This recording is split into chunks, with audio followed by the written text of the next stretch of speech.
ഫാൽമി കണ്ട് പ്രേക്ഷകർ ഒരുപാട് സന്തോഷിച്ച് ഏറ്റവും നല്ലൊരു സിനിമയാണ്. അപ്പോൾ എല്ലാവർക്കും എല്ലാ ടൈപ്പ് ഓഡിയൻസിനും ഒരേപോലെ എൻജോയ് ചെയ്യാൻ പറ്റുന്ന ഒരു സിനിമയായിരുന്നു ഫാൽമി. അപ്പോൾ ഇതിന്റെ ട്രെയിലർ കണ്ടപ്പോഴായാലും അതേപോലെ ഒരുപാട് ക്യാരക്ടേഴ്സ് ഒരു ഫ്രെയിമിൽ എൻജോയ് ചെയ്ത് അവിടുത്തെ കല്യാണ വീട്ടിലെ സിറ്റുവേഷൻസ്, അവിടെ പ്രശ്നമാണെങ്കിൽ ഇവിടെ ചിരിക്കാൻ പറ്റുന്ന ലെവലിലുള്ള ഇത് പക്ക ഒരു എന്റർടൈനിങ് കോമഡി ഫിലിം തന്നെയാണോ?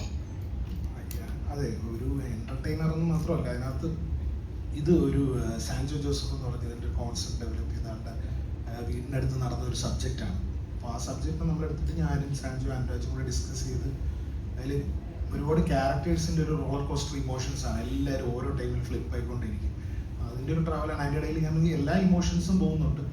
എന്നാലും മെയിനായിട്ട് നമ്മുടെ ഈ നാട്ടിലെ കൗൺസിലർ പോലെ, മെമ്പർ പോലെ ഒരു ചേട്ടൻ ഉണ്ടാവുമല്ലോ, അങ്ങനത്തെ ഒരു ക്യാരക്ടറാണ് ജീവ ബ്രോ പ്ലേ ചെയ്യുന്നത്. അപ്പോൾ പുള്ളിക്കാരൻ ഇതിൻ്റെ ഇടയിൽ പെട്ടുപോകുന്നതും പുള്ളിയുടെ ഇമോഷൻസിൻ്റെ ഒരു ട്രാവലാണ്.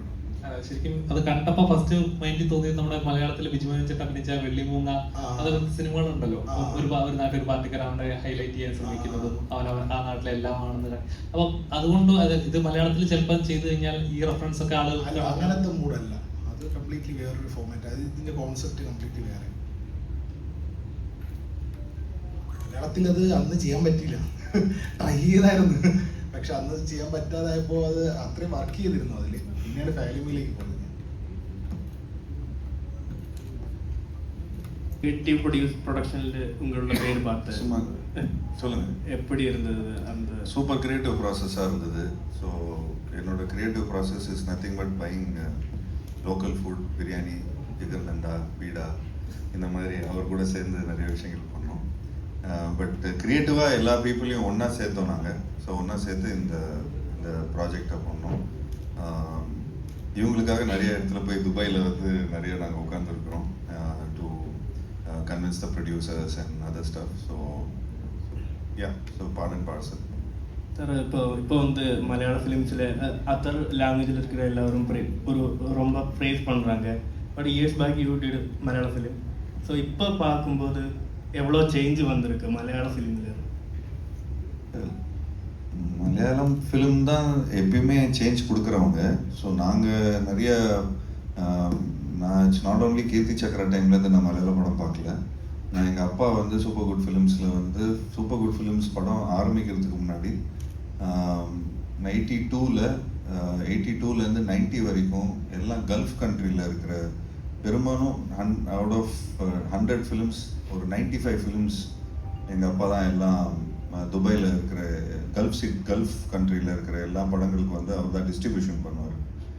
So before being a producer, he was a distributor for Malayalam films. So அந்த எங்கள் அப்பாவுக்கு லைக் சூப்பர் குட் ஃபிலிம்ஸ் இன்றைக்கி இவ்வளோ பெரிய பேனராக இருக்குது. ஸோ கிட்டத்தட்ட 99 ஃபிலிம்ஸ் பண்ணியிருக்கிறாங்க.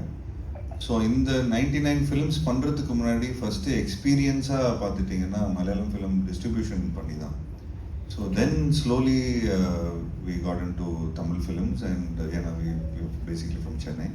ஸோ அதுக்கப்புறம் ஒரு 10-15 இயர்ஸ்க்கு அப்புறம் நான் இன்ட்ரடியூஸ் ஆனேன்.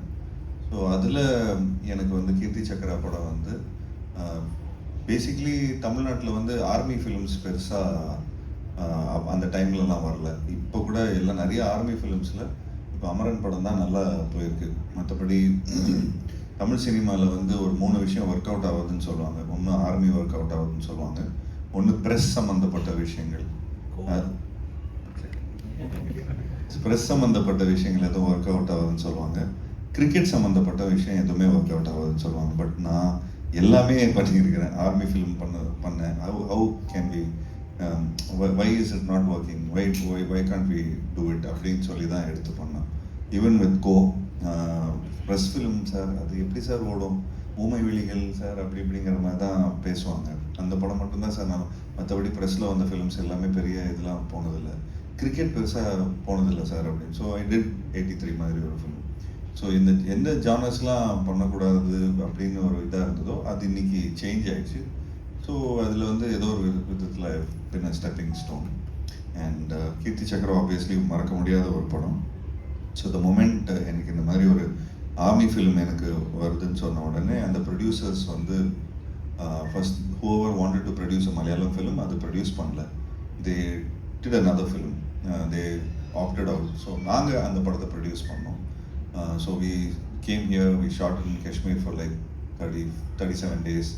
இங்கே பாலக்காட்டில் வந்து ஒரு 15 days ஷூட் பண்ணோம். And working with Mohanlal sir, சொல்லவே வேணாம், it was a great experience. And I was some 22 or something when I worked in Kirti Chakra.